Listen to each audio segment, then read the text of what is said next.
which is suspiciously.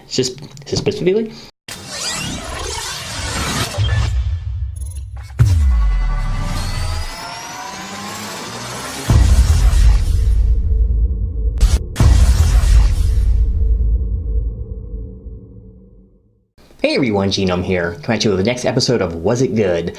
I am still mired ankle deep in my hack and or slash section of Was It Good? So I'm just sitting here doing my reviews of the Friday the 13th series, parts 1 through infinite, whatever number there is nowadays. I think it's, 14 movies or something like that, is what I will do. Actually, or is it 13? Well, whatever it is. Irregardless, I am on part 9 now. 1 through 8 were mostly a fond memory, if anything else. Mostly hits, few misses. Part 8 being the most egregious one, but I wasn't dreading watching any of those. Well, maybe a little bit 8, but other than that, I really did enjoy my time with it. Now we're getting towards some ones I'm not as looking forward to watching, even though there's one in there that I do enjoy quite a bit. We'll go ahead and take a look at Part 9, which is not really titled Part 9. It's actually titled Jason Goes to Hell. But chronologically speaking, it is Part 9. Not a Paramount release, but anyway. So this is where the series kind of jumped the shark a little bit. It did it quite a bit in Jason Takes Manhattan, but even with all that was wrong with that movie, it was still a Friday the 13th movie, you know what I mean? It had most of what people were expecting. It had Jason, undead version. It, had lots of teenage fodder and, just everything that usually makes the Friday the 13th Friday the 13th. The only difference was at the end, he was in the city. And, of course, the ending left much to be desired. And made making another Friday really difficult. It's like, so do you go by child Jason now? Does he start over? Is he normal? Is he alive? Is he dead? Who knows what it is? But anyway, this movie kind of takes that ball and punctures it with a 2-foot-long railroad spike and kicks the ball down a valley. So it basically, and I don't know, I've done a little bit of research on this movie, and it doesn't really say one way or the other if it's a continuation of Part 4 and skipping all the other movies in between, or if it's supposed to be directly after Part 8. I don't know what it's supposed to be. From the look of Jason, it looks like he might have skipped, 6 and 7 and 8. But I don't know. It's so hard to tell. This movie is so much different than any other Friday movie. It can be difficult. So let's just go and get right in there and find out if Jason Goes to Hell was good or if it wasn't. So, we start off in very familiar territory. We have a lone female out in the middle of the woods. Looks like, I guess, Crystal Lake. I don't know. But we're actually, it was kind of interesting. I learned who this was watching the Crystal Lake Memories, I think it's called. Huge documentary. It's like 5.5 hours. I suggest you watch it. It's really good. Agent Marcus is played by Julie Michaels. Julie Michaels, I knew she looked familiar. I couldn't figure it out. She's actually, I think her name was Debbie in Roadhouse, the blonde girlfriend of, Bing Gazzara, I think his name is, the Brad Wesley character. I just thought that was interesting that she's in. I didn't really recognize her at first because of her hair change, but her eyes look very familiar. But anyway, yeah, that's her. So she plays the typical, clueless damsel in distress. But there is a twist on this. She's actually a lure. She is bait to get Jason to follow her out into what's basically a killing ground. It's an assassination round, if you will. It's a zone of death. Basically, it's a crossfire and friendly fire nightmare from the camera angles we're shown. But let's not get into that too much.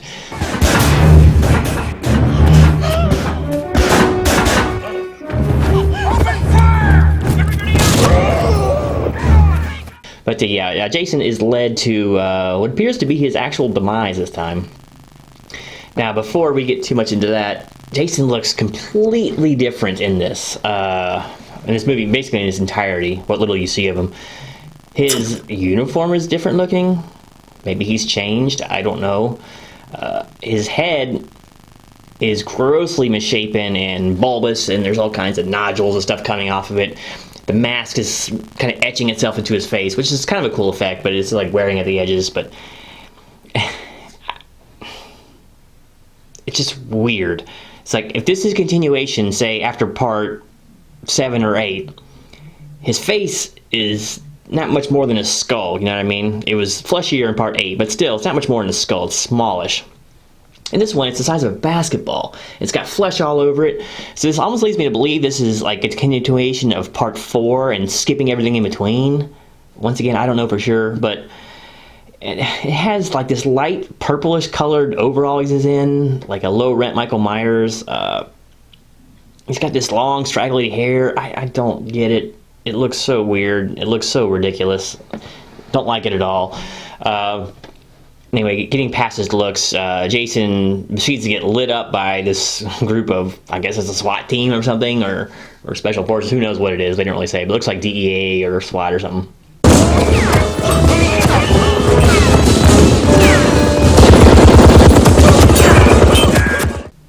And they just light into the sky. Now, while he's getting shot, he's yelling in pain. Apparently he feels that now.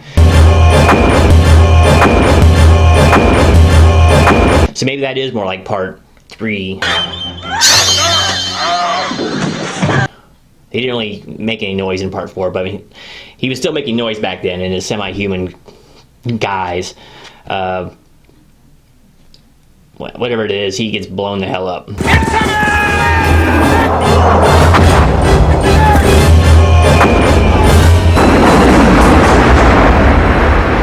So, the end. Jason's dead, right? I don't think so. Well, nope. That's just a lead-in. So, we go into this, which it was creative, but it's a very annoying title sequence where you see about 10 seconds of like the autopsy room and the coroner working on Jason's dismembered corpse, and then it's, 30 seconds of of cast of characters. It's just really kind of jarring, and the music is so goofy.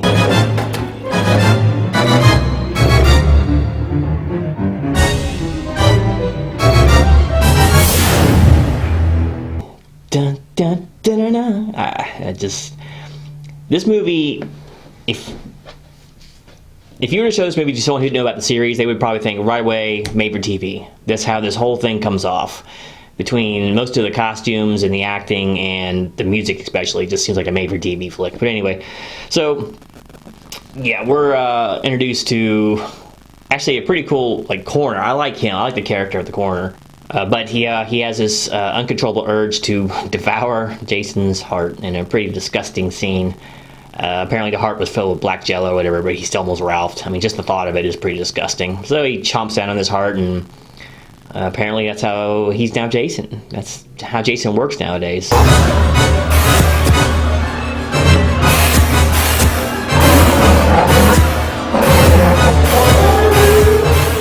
So, yeah. So Jason goes out, and there's actually a cameo here of Kane Hodder, who also plays Jason, but he's this one security guard, the bigger security guard in the hallway. And once again, this just shows you the lack of attention and detail of the movie, or just, I don't know, the overall cheapness looking of it. Kane's shirt has these huge sleeves on it, and it's going over half of his hand, and it doesn't give any kind of definition to his arms. It's just weird. Jason could be getting up and walking around anytime soon. But anyway, Jason's free again. Okay, so next we are introduced to 2 newer characters in the series, of course. First one is Steven, played by John LeMay. He's like a America's Most Wanted kind of,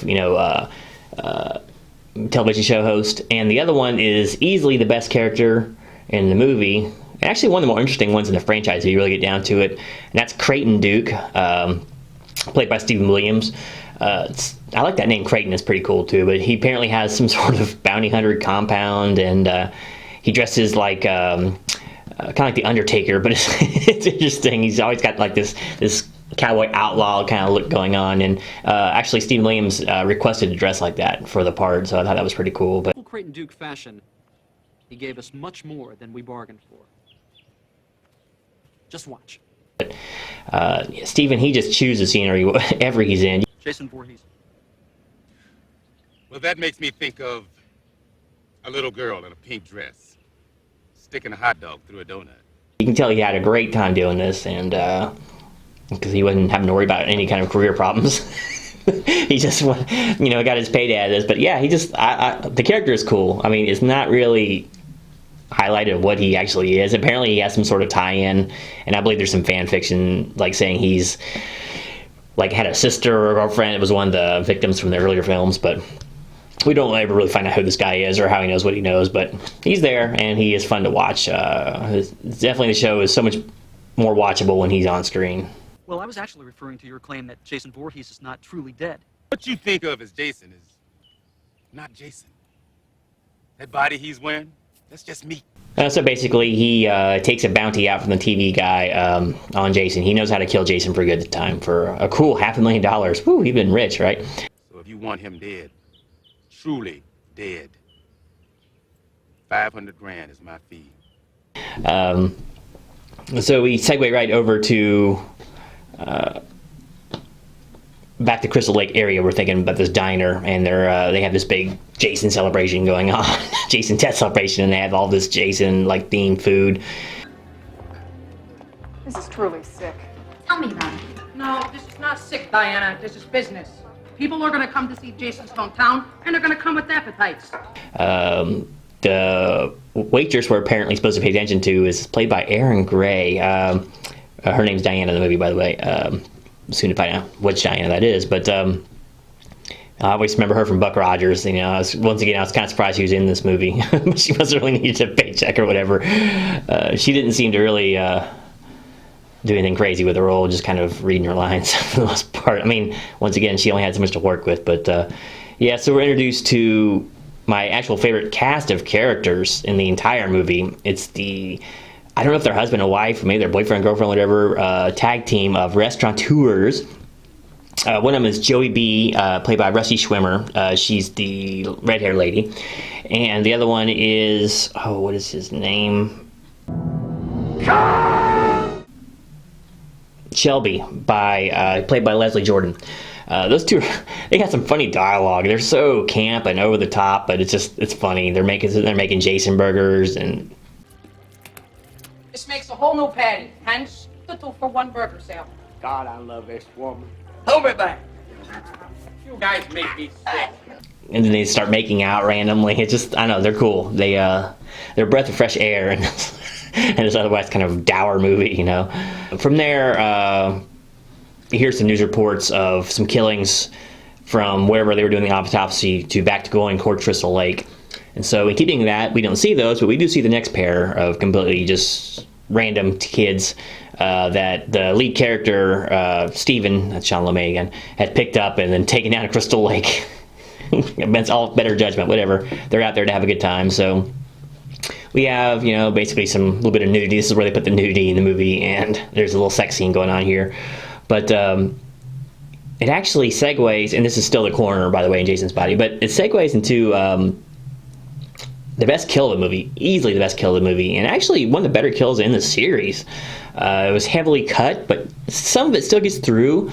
It's basically where Jason takes like a road sign, like the post of a road sign, and kind of impales the girl and then rips her in half with it, man. It's pretty brutal.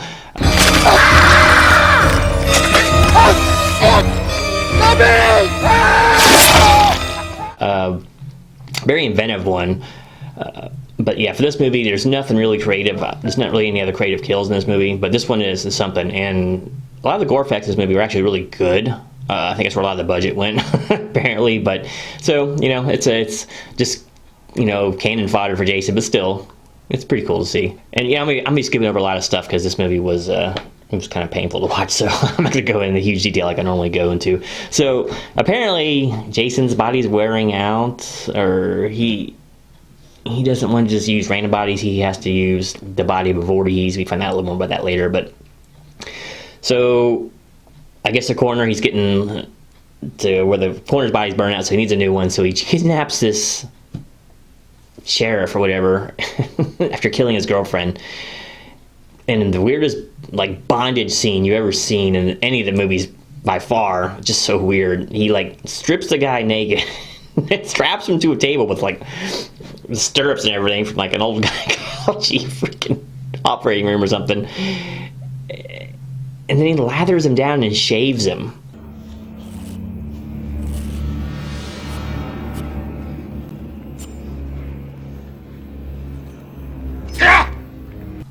And then he gives him a deep soul kiss, which apparently is transferring Jason out of the body. What are you doing? You fuck!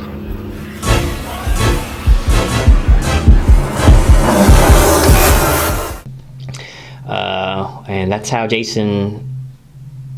That's how he reincarnates, supposedly. So, okay, Jason's in a new body now. At this point, Stephen meets Creighton in jail. Stephen's been kind of not so much framed, but accidentally framed for the murder of Diana, who we come to find out was like Jason's sister or something. She was another Voorhees woman. The whole plot revolves around Jason reincarnating into one of the Voorhees women. So this is kind of a cool scene where Creighton is like trying to give out information to the guy, but he won't just give it up for free, so he's making the guy pay for it with broken fingers. So. Are you ready to pay? Yes. So that's kind of cool. Actually, a little bit intense. If the other guy, Steven, didn't play it off so comical, but yeah, just a fun little scene there. All right, so Jason jumps into the kind of scumbag TV guy. We kind of find out John LeMay once again, and it shows one of the great special effects this movie has at times. The whole body he jumps out of just like melts as soon as Jason leaves it.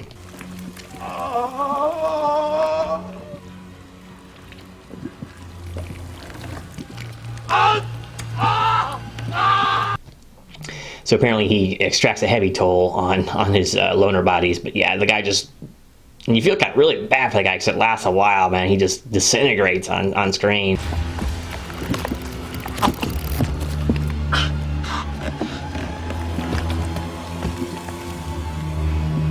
And so it looks like something out of Hellraiser, but so now Jason's in yet a new body.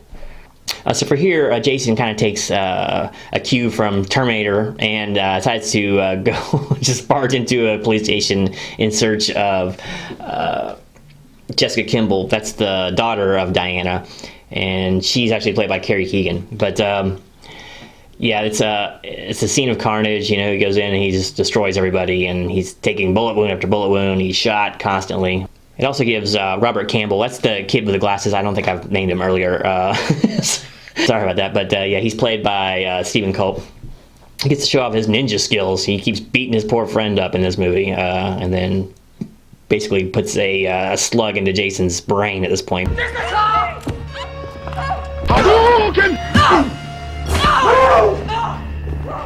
But it's not going to stop this guy. He takes a lot of punishment in these bodies he does. He treats it like his old one.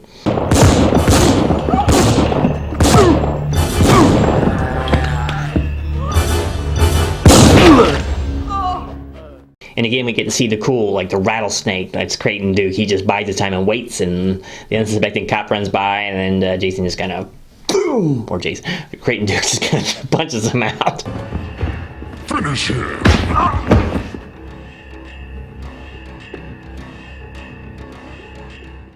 And that's how he escapes. So yeah, it's on now. Yeah, we're introduced to the diner because they were across the street. The diner happens to be across the street from the police station, and so we get to have a little more dialogue with my favorite duo in the movie. Whoa! Hold it right there. Don't move a fucking muscle, either of you. Joey, I just want to... Shut up! You're with him. Nobody's gonna touch that fucking ray of sunshine. But you know, Jason makes his way across the street to chase him down. He is homing, like he has a magnet on these guys, so he goes across the street. And another kind of brutal scene here is his rampage through the diner. First off, he dispatches the son, the kid, the big boy, out in the parking lot with some pretty nasty breaks. Stop! I'm eating. And inside, it turns into the OK Corral, and there everyone's shooting. There's one waitress there doing like a Sarah Connor freaking shotgun into the guy, and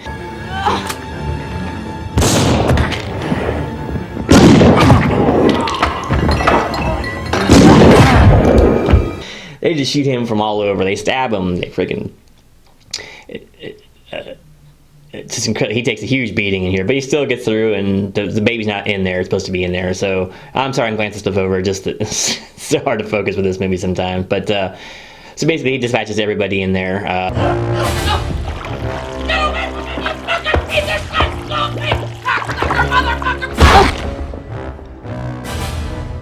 The lead characters get out, and there was a note in there from Creighton Duke. Apparently he knew where the baby was somehow, and he took the baby and he took it back to the old Voorhees house, that's where all the other killings had happened earlier, like the body transfers and stuff. So yeah, the lead character, she took the baby, or she went out there to get her baby. Well, see, by now Jason's jumped into other bodies by now.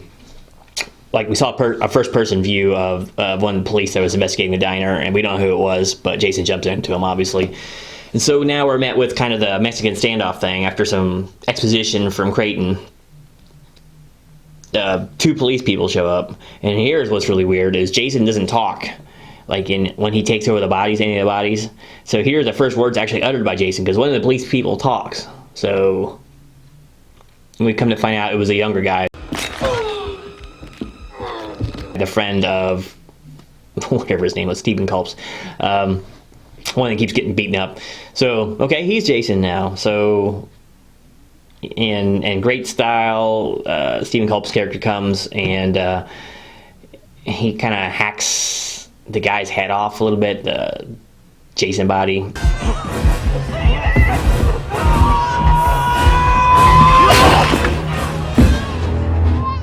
And now we're treated to a nice little scene of, like, the real Jason. Here's what Jason really is now. And apparently he is like a cross between the alien from Aliens, like Chestburster, and, like, I don't know, like a stone crab or something. It's a little devil dog. Whatever it is, he comes crawling out of this guy's neck, which looks like it's full of ramen noodles. It's kind of a really weird scene, but...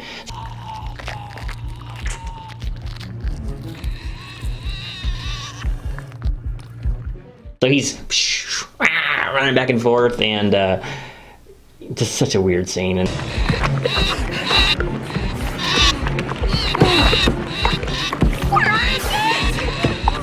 I don't know. and they wind up tossing him in the basement, whatever. And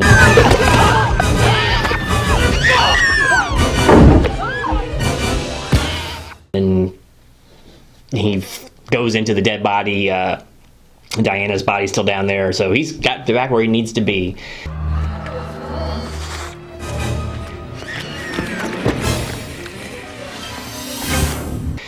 So they all realize the error of their ways, but at this point it's too late.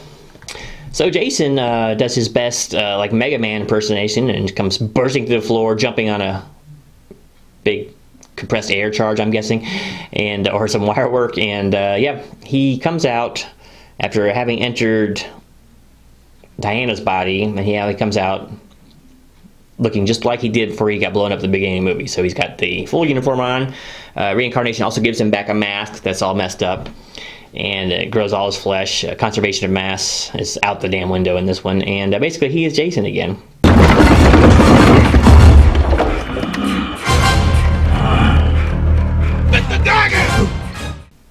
Perfect timing. So he is at his clumsiest at this point in the movie, as he often gets that way toward the end of the movies. But in order to slow him down, there's a dagger that Creighton had thrown to what's her name? Whatever her name was. And it turns into this big Jason killing dagger. It has to be this dagger. It's the only thing that can kill him, right in the heart. He has to be stuck in the heart by her. Can't be by anybody else. But so Creighton slows him down by sacrificing himself, and this is where he says the famous line of, do you remember me? Son of a bitch, you remember me? And it's like, well, was he in one of the other movies? But maybe he died, or maybe the girlfriend or whoever met him in between one of the other movies. Who knows? But anyway, he's gone now, and it's just the two of them. So Stephen Culp's character begins the long, like, wrestling show kind of fight, drawn out fight, while she's scrambling to get the dagger.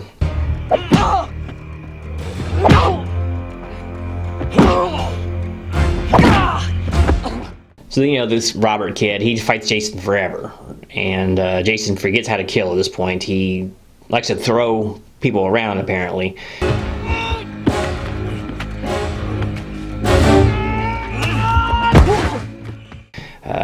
Throws away all weapons, just picks him up and throws this guy like 16 times or whatever. And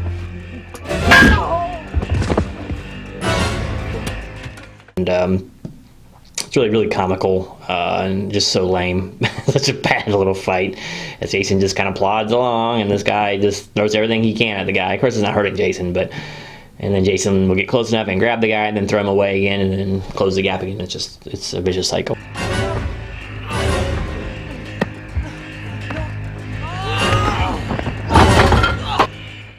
I mean, this is all done for a good reason. It gives Jessica time to get up behind him and stab him in the heart.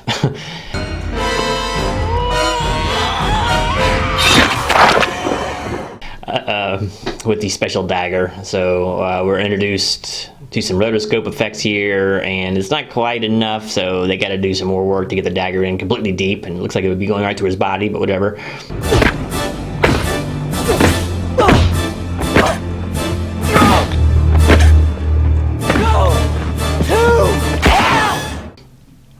Yeah, so we have a lot of rotoscope effects, which I kind of like rotoscoping. It's kind of cool looking, I think. Has a nice 80s feel to it, you know. It wasn't the 80s. And Jason, long story with Jason, is apparently dragged to hell by these gigantic foam-looking hands. It looks like those things, the big pointy fingers you see at like sports games or whatever. It looks like those kind of it's big floppy things, but.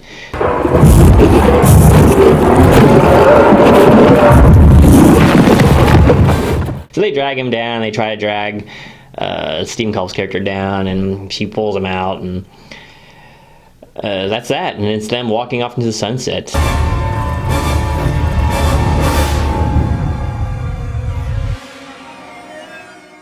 And then in the morning, everything appears normal except for the mask is on top of the stand where he got pulled under. So it's like, okay, he's gone.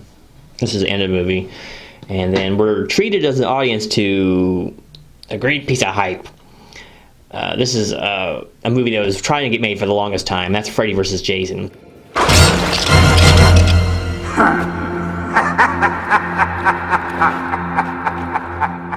So we see Freddy's glove pop up to the ground and drag like the Masu back to hell, I guess, so it completes the ensemble, and you hear his laughter, and then it fades to black, and then you get the credits. So that is Friday the 13th, Part 9, Jason Goes to Hell.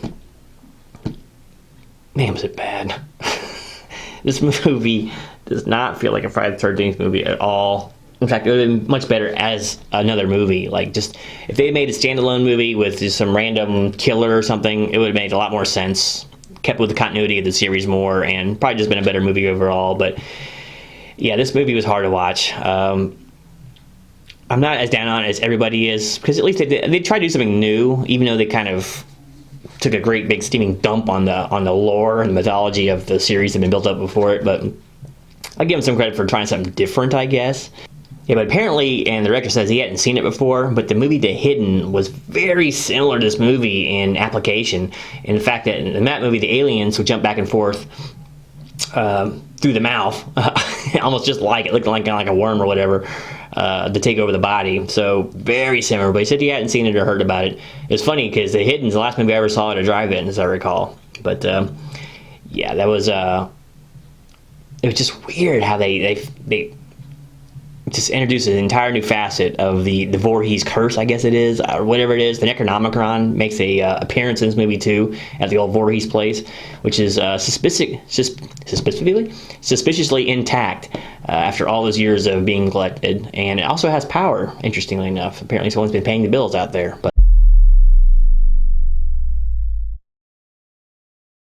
But maybe Elias, right? But it's weird. They tried something new, but it's just weird, and it doesn't really work. And yeah, anyway, let's just get into the goods and bads. Let's start with the goods, because there's very few of it. I like the diner duo, the husband and wife. I don't know if they're husband and wife, boyfriend and girl, whatever they were, dynamic. They were fun to watch. I mean, it was cornball, but fun. And Steve Williams playing Creighton Duke was pretty fun too. I mean, he was definitely like channeling his inner Shatner, but he was fun to watch and definitely the best part of the movie, like overall. But the effects were really good when you saw them. Like the scene where the guy melts is excellent, and a couple of the kills look decent.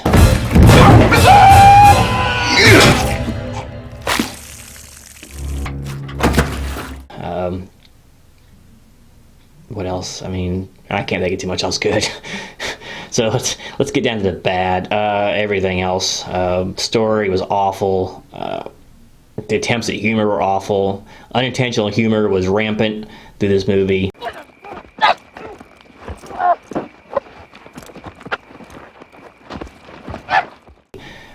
Costume design is awful. Jason's look is terrible. Jason's made out to be like this buffoon. Now he's not intimidating in the least in this movie. What little you see of him, he's just not. You wouldn't know the same guy's playing him. It's Kane Hodder again, but it's just what they gave him to do. There was nothing to do, you know. The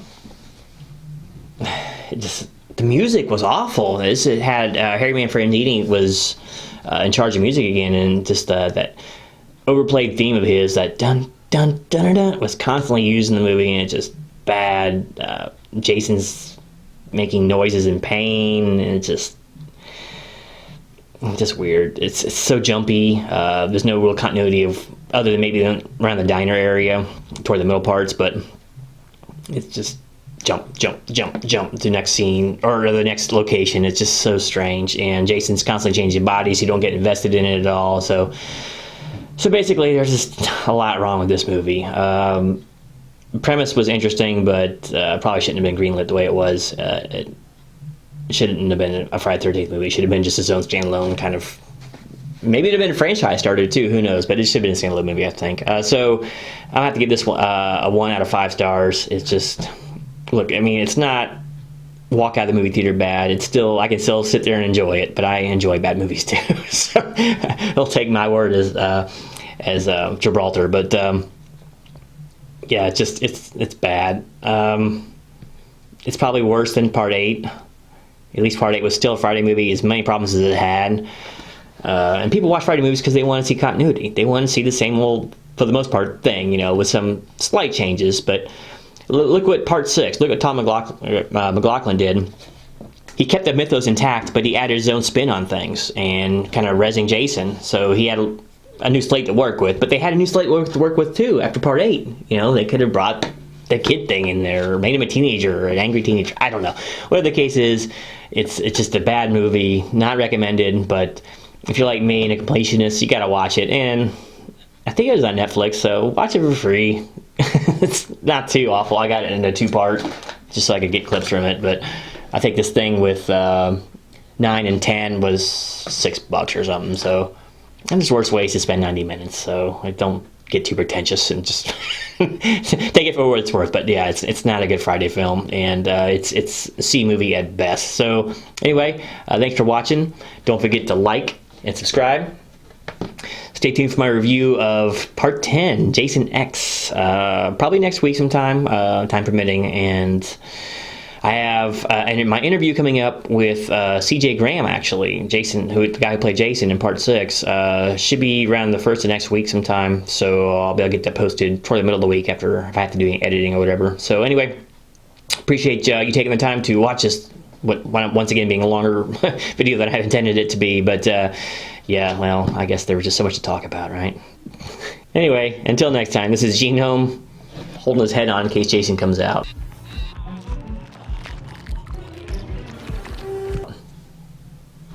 Out.